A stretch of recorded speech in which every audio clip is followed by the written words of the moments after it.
অনেকদিন পর রাতের আলোয় আবার এলাম কলকাতার বিশ্ব বাংলা গেট। আগে এখানে আমরা প্রায় আসতাম, মানে একদিন দুদিন ছাড়া ছাড়া এখানে আসতাম।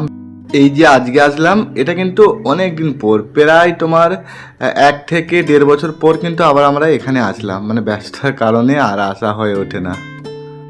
এসে দেখলাম যে জায়গাটা যেন আরও আগের থেকে সুন্দর হয়ে উঠেছে। চারিদিকে আলো, আধুনিক শহরের ছোঁয়া আর মানুষের ভিড়, সব মিলে এক অন্যরকম অনুভূতি। কলকাতার এই দিকটা সত্যি আমাদেরকে বারবার টানে। নিউ টাউনের এই আধুনিক স্থাপত্য শুধু একটি গেট নয়, এটি আজকের কলকাতার গর্ব ও পরিচয়। রাত নামলেই রঙিন আলোয় সেজে ওঠে পুরো এলাকা, যা দর্শনার্থীদের মুগ্ধ করে।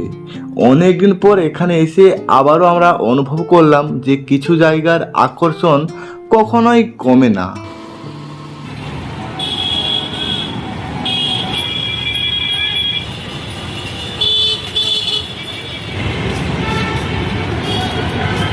ওই পিছনে আইসক্রিমের গাড়িটা দাঁড়িয়ে রয়েছে, ভেবেছিলাম এই এত গরমের মধ্যে আইসক্রিম পাবো, বাট যা দাম আমাদের সামর্থ্যের পুরো বাইরে।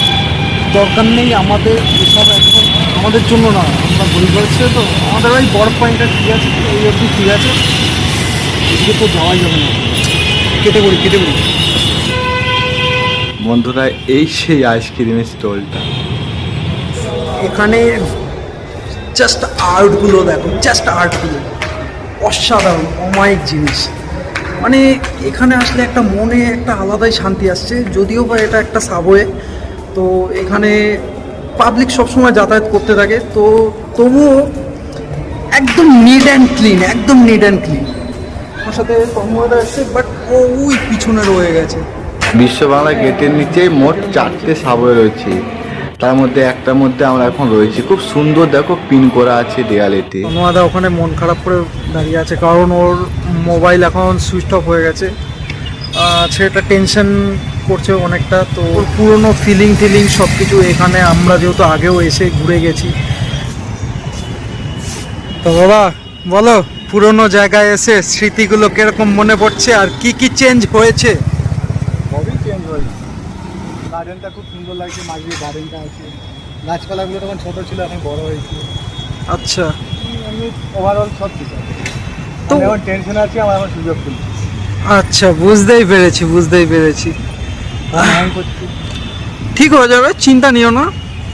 এটা চলে গেলে আর দাদা সময়টা ফিরে পাবে না, তো সময়টাকে কোনো সময় মন খারাপ করে নষ্ট করবে না।